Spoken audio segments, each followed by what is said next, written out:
So in the previous class we had discussed about the suspension and colloid, their properties. So we had already discussed the homogeneous mixture, heterogeneous mixture, and the true solutions, suspensions and colloid. So now we know the properties of all these things. So now we can separate the components of mixture. So here in this class we will study the separating the components of a mixture. We had already learned that most of the natural substances, they are not chemically pure. So different methods of separation are used to get the individual components from different kinds of mixture. So especially heterogeneous mixture can be separated into their respective constituents by simple physical methods like hand picking, sieving, filtration. These methods we are using in our day-to-day life for separating the components from the mixture. For different kinds of mixture, different methods are used, but sometimes some special techniques are used for the separation of components of a mixture. So now we are going to discuss the special techniques that we are using for separating the components of a mixture. So first of all we will discuss how to separate the volatile and non-volatile component from its mixture.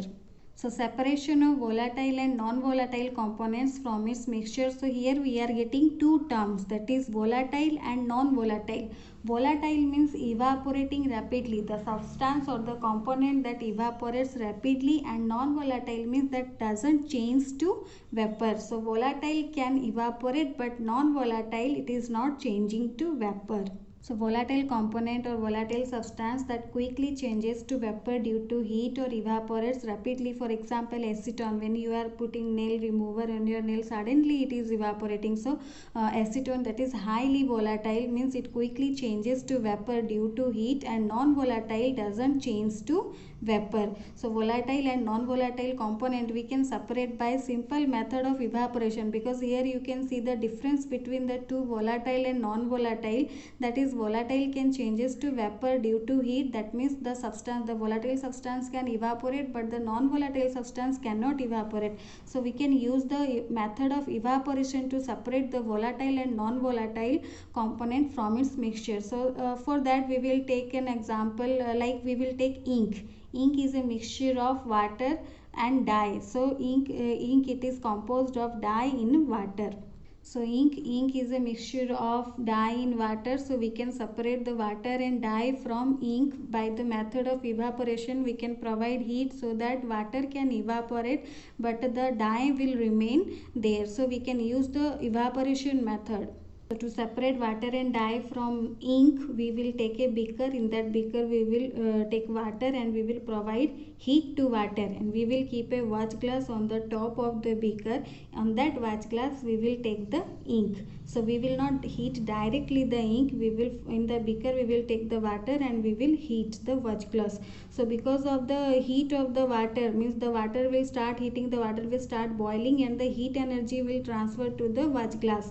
So when the heat energy will transfer from water to the watch glass, the ink also will be heated. So when the ink also will be heated, the water present in the ink will convert to vapors, or they will start evaporating, and the residue what is left, that is nothing else, that is the dye. The dye will remain here, and the water present in the ink will evaporate. So here we are not directly heating the ink, because if we heat directly the ink, then the chemical reactions will take place and the composition will be different. So here we will not heat directly, we will not heat, we will use the indirect method of heating. So in this process we are using the indirect method of heating, where we are heating the water. The steam of the water, when water is boiled, the steam of the water is giving heat to the watch glass, and because of the watch glass the heat is again transferred to the ink. Then from the ink the water is evaporating, and the dye is remaining here as a residue. So here this is the method which we are using to separate water and dye from the ink, and this is a simple evaporation method. Only thing here we are not using direct heating, here we are using the indirect method of heating, because when we will heat directly the composition will change and the chemical reaction will take place. That we will discuss later.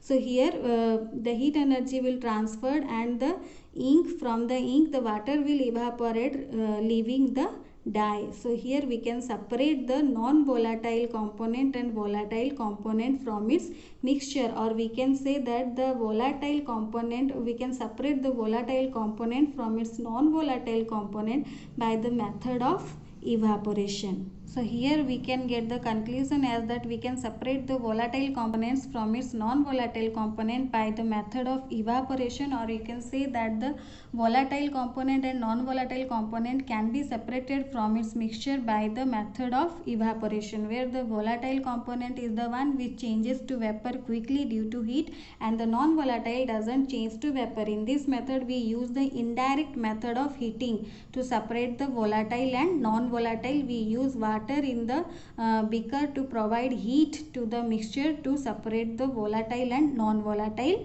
components. So now we will see how we can separate the cream from the milk. So to separate cream from milk, we use the technique that is called centrifugation. So we are getting full cream, toned and double toned varieties of milk we are getting. So they contain different amounts of fat. So the milk particle, you know that milk is a colloid and the particles are too small. When sometimes the solid particles in a liquid are very small and they pass through a filter paper. So that is why for such particles we can't use the filtration technique to separate. So here milk is also, if we will take the example of milk, here milk is also a colloid. Its particles are also too small, so that it can pass through the filter paper. So here we cannot use the filtration technique to separate. So such mixtures are used, such mixtures are separated by using the centrifugation method. Like when we are taking a cream, we can centrifuge it. When we are taking milk, when we are bringing milk from the market, and you might have seen at home in the kitchen, our mother they are churning the milk, and if you have centrifugal machine, then it can also be done by the machine. Otherwise the churning, with the help of milk churner, we have seen that they are churning the milk, and after that you can see that some particles, the denser particles, they settled at the bottom, and the lighter particles, they are on the top. So that is called centrifugation method. It works on the principle that the denser particles settle, or they are forced to settle at the bottom. That means in the centrifugation method, the denser particles are forced to settle at the bottom, while the lighter particles are on the top. So here first of all the milk is churned. So when you are churning the milk is, the particles of milk are very small. If you will consider the size, so suppose these are the small particles of a milk. So when we are churning the milk, or when we are stirring continuously, so they are also colliding. That means they are combining. That time they are combining and the size is increasing. So when we churn the milk, or when we stir the milk continuously, the smaller particles, they combine and the size increase, and the denser particles, they are forced to the bottom, and the lighter particles stay at the top of the solution. So that is the principle of centrifugation method is denser particles are forced to the bottom and lighter particles stay at the top. So when the centrifugation method is applied on the milk, or we are churning the milk, we can see a mass that is settled down, and the lighter particles stay at the top. So that is centrifugation method. When the solid particles in a liquid are very small, or too small that it can pass through the filter paper, or can't be separated by filtration method, that time the centrifugation method is used to separate the components, because it works on the principle that the denser particles are forced to the bottom and lighter particles stay at the top. It has also some other applications. The applications of centrifugation method, like it is used in diagnostic laboratories for blood and urine test. It is used in dairies and homes to separate butter from cream. This method is used in washing machines to squeeze out water from the wet clothes. So these are the few applications of centrifugation method, like they are used in diagnostic laboratories for blood and urine tests. They are used at home to separate butter from cream. It also used in washing machine to squeeze out water from the wet clothes. So this is very important, you have to learn it. So now read your book so that you will be more clear about the process how to separate components from the mixture. In the next class we will discuss about some more methods how we can which we can use to separate the components from a mixture.